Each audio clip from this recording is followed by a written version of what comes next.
Oi gente, tudo bom? Pessoal, a gente vai iniciar agora uma série de vídeos sobre energia. Só que antes da gente falar de energia, a gente tem que falar de trabalho.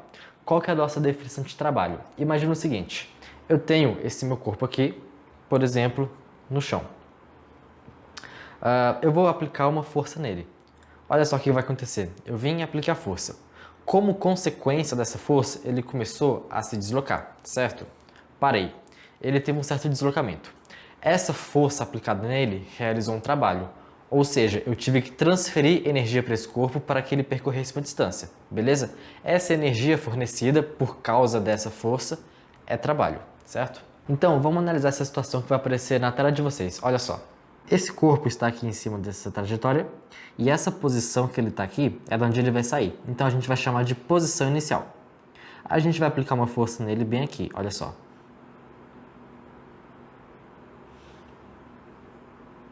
Como consequência, ele vai se deslocar e vai chegar até essa posição daqui.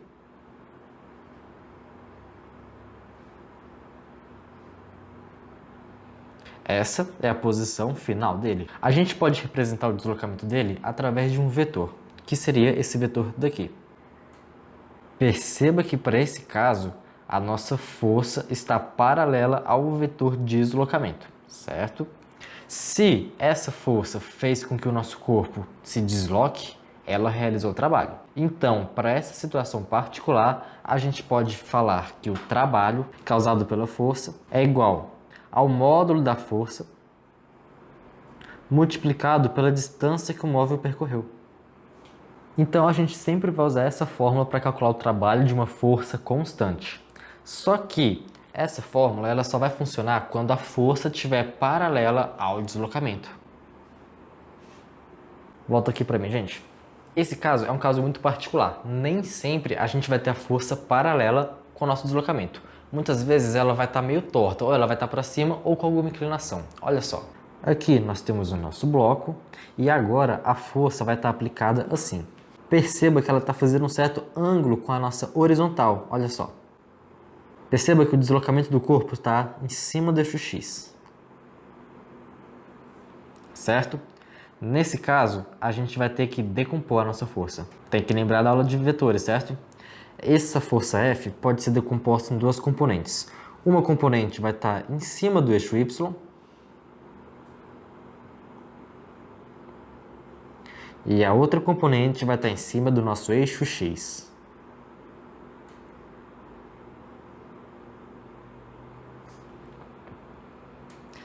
Perceba que, se você for decompor, o nosso Fx pode ser calculado como o módulo de F vezes o cosseno daquele ângulo dali. Já o Fy pode ser calculado como sendo o módulo de F vezes o seno do nosso ângulo. Pessoal, você percebe aqui que a força Fy está equilibrando com o peso? Então, a força resultante no eixo Y é zero. Por outro lado, a força no eixo X está causando a movimentação do bloco, certo? O trabalho é calculado pela força que causa o movimento do corpo. Então, a gente vai usar a componente X. Forças que são perpendiculares ao deslocamento não realizam trabalho, tá bom? Então, para você calcular o trabalho, a gente vai repetir aquela fórmula que apareceu ali em cima. Olha só. Certo? Aonde esse Fx é o nosso F vezes cosseno. Então, a gente pode representar bem assim, ó.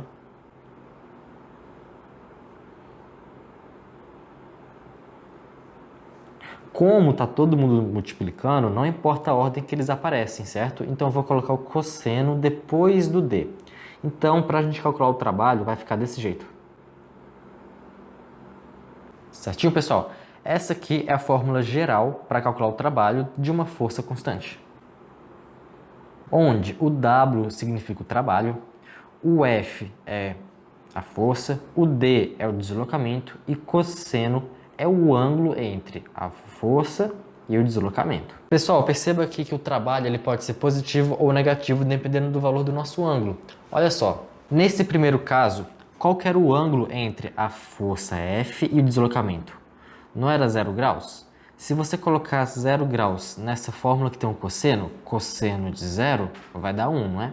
Então a fórmula vai ficar justamente W igual a F vezes D, que é justamente a primeira fórmula que eu botei lá em cima, beleza? Agora, vamos analisar que a gente tem uma força para cima. Como seria o caso dessa força Fy? Bom, se você tiver uma força para cima, perpendicular ao deslocamento, qual que é o ângulo entre a força e o deslocamento? 90 graus, certo? Então, se a gente for para essa segunda fórmula daqui e colocar cosseno de 90, vai dar zero. Qualquer coisa vezes zero é zero, então o trabalho vai ser zero. Ah, e se a força estivesse apontando no sentido contrário? Por exemplo, olha só, o deslocamento do bloco está para cá, porém a força que a gente está analisando está para cá. Qual que é o ângulo entre a força e o deslocamento? Não seria 180 graus? Se você pegar esses 180 graus e substituir aqui no cosseno, vai dar menos 1. Então o trabalho daria negativo. Então a gente vai falar que quando o trabalho dá positivo, significa que a força está ajudando no deslocamento. Quando o trabalho dá negativo, quer dizer que a força atrapalha o deslocamento.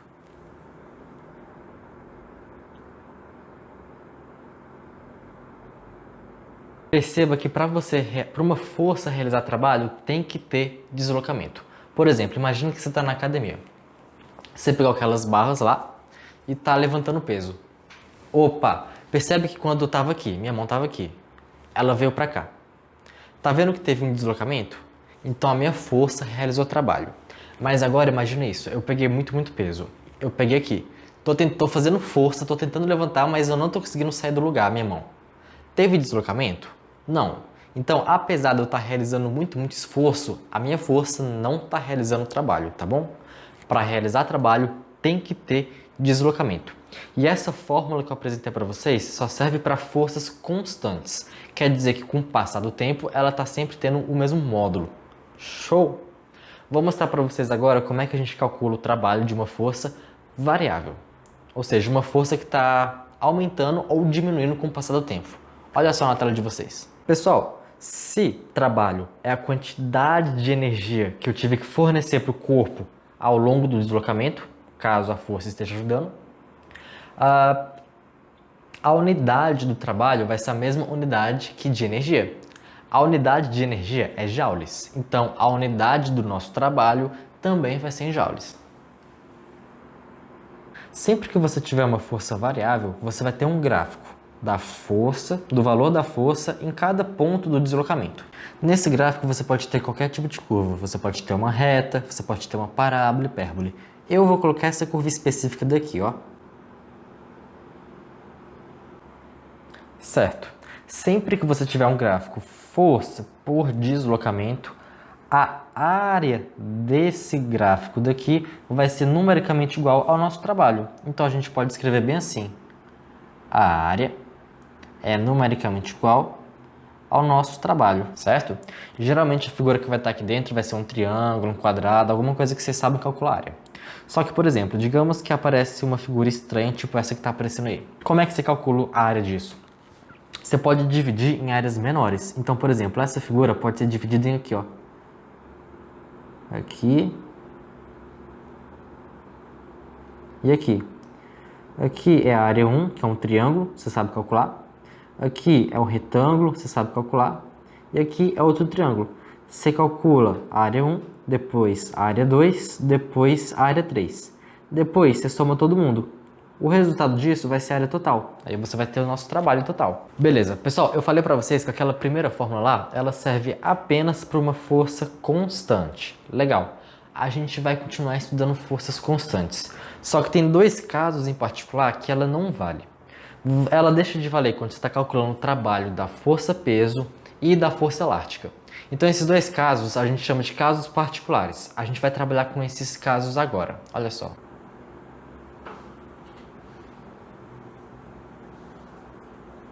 Gente, eu peguei uma bolinha, levantei a uma certa altura do chão.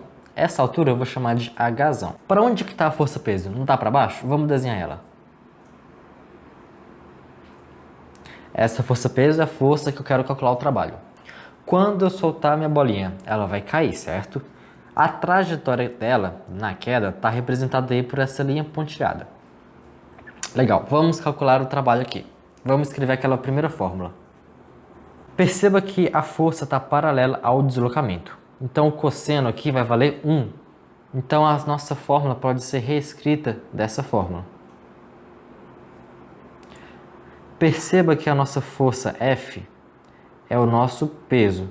E peso é calculado por a massa vezes gravidade. Então, no lugar de F, eu vou colocar M vezes G. Você percebe que a distância que a bolinha vai percorrer até tocar no solo é justamente a altura h. Então, no lugar de distância, eu posso botar h. Então, o trabalho pode ser reescrito como massa vezes gravidade vezes a altura que ela foi solta. Então, sempre que você quiser calcular o trabalho da força-peso, você vai usar essa fórmula daqui. Lembra que eu falei que o trabalho pode ser positivo ou negativo? Vamos imaginar que essa bolinha está caindo. A força-peso ajuda ou atrapalha no deslocamento? Ajuda, certo? Então o trabalho na queda seria positivo. Agora vamos imaginar que a bolinha estava no chão e eu joguei ela para cima. O deslocamento estaria para cima. O peso estaria apontando para baixo. Então, para esse caso da bolinha subindo, a força-peso estaria atrapalhando o deslocamento. Então, para a subida, o trabalho seria negativo, certo? Se essa bolinha sair dessa posição, cair lá embaixo, quicar e voltar para a mesma posição, ela vai ter um trabalho positivo para baixo, um trabalho negativo para cima. O módulo deles é a mesma coisa, só que na hora de você somar para ter o trabalho resultante, daria 0. Então isso acontece para a força-peso. Se só tem a força-peso atuando na bolinha, ela saiu de uma posição, fez uma trajetória qualquer e voltou para a mesma posição, o trabalho resultante da força-peso vai ser 0. Vamos passar para o nosso próximo caso particular. O trabalho da força elástica. Gente, força elástica é aquela força que tem numa mola quando ela está conectada num bloco. Eu mostrei para vocês na aula de leis de Newton que à medida que você vai esticando a mola, você vai tendo valores diferentes de força. Se você plotar um gráfico força por deslocamento, você vai ter uma função linear, como está aparecendo aqui. Isso quer dizer que para cada valor de distância, você terá um valor de força, certo? Vamos supor que o último valor de força que você vai ter está aqui. E a distância final está aqui, certo? Eu mostrei para vocês que sempre que você tiver um gráfico força por deslocamento, a área do gráfico é justamente o trabalho. Então você pode vir e calcular essa área daqui. A gente sabe que essa área é numericamente igual ao trabalho. Como é que a gente calcula essa área daí? Essa área vai ser base vezes altura dividido por 2. O valor da base não está indo de 0 até o valor da distância? Legal. Só que distância na força elástica a gente representa por x, né? Então vou botar um x. A altura representa a nossa força elástica. Só que força elástica a gente representa por k vezes x, em módulo. Tudo isso dividido por 2. Isso aqui vai ficar x ao quadrado vezes k dividido por 2. Eu vou trocar a ordem dos numeradores, tá? Então, para o caso da força elástica, o trabalho é calculado por essa fórmula daqui. Bom, você pode realizar trabalho em um certo intervalo de tempo. Você pode fornecer, por exemplo, 10 joules de energia para um corpo em um intervalo de tempo de 2 segundos. Só que você pode fornecer essa mesma quantidade de energia no intervalo de tempo de 60 segundos. Então, o quão rápido você está fornecendo energia para esse sistema, a gente vai chamar de potência. Olha só. Então, a nossa potência vai ser a quantidade de energia que você transferiu ou retirou daquele meio, dividido pelo tempo que levou o processo. Essa aqui é a fórmula geral. Você pode usar isso aqui, você pode usar isso lá na frente 2, lá na frente 3. Como aqui a energia que a gente está analisando é o trabalho, no lugar de energia eu vou botar o símbolo de trabalho.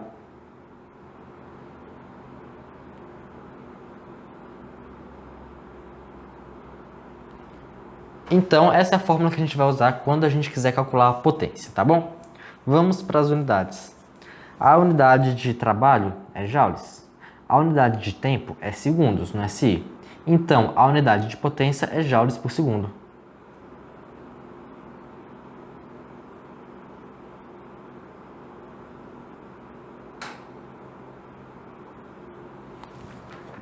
Gente, sempre que vocês verem joules por segundo, a gente vai, no lugar de joules por segundo, a gente vai chamar de watts.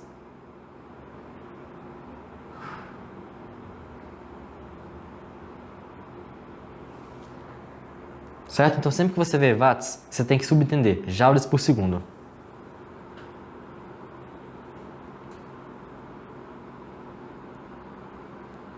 Então, por exemplo, se você estiver fazendo exercício e está falando de um equipamento elétrico que tem uma potência de 60 watts, o que isso quer dizer?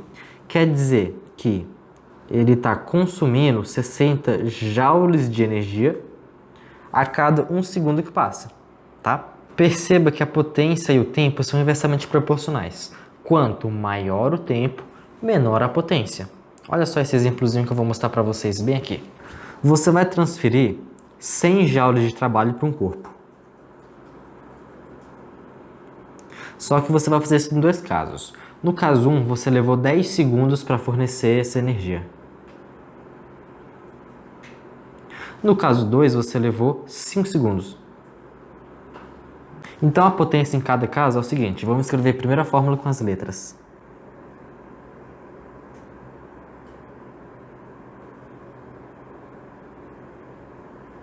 Percebeu que a potência 2 foi maior do que a potência 1? Porque o tempo foi menor. Gente, existe uma segunda fórmula da gente calcular a potência. Eu vou reescrever essa fórmula daqui, nesse lugar aqui. A gente sabe que a nossa potência vai ser o nosso trabalho dividido pelo ΔT. Bom, a gente viu que o trabalho pode ser reescrito como sendo força vezes deslocamento. Essa multiplicação pode ser reescrita dessa forma.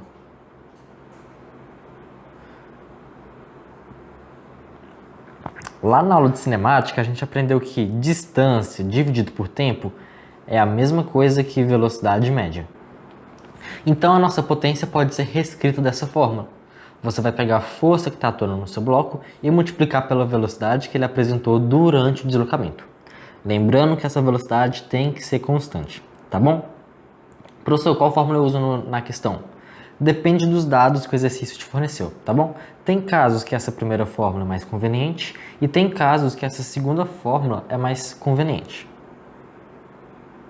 Certinho? Pessoal, então basicamente é com essas fórmulas que você vai calcular o trabalho nos seus exercícios, tá bom?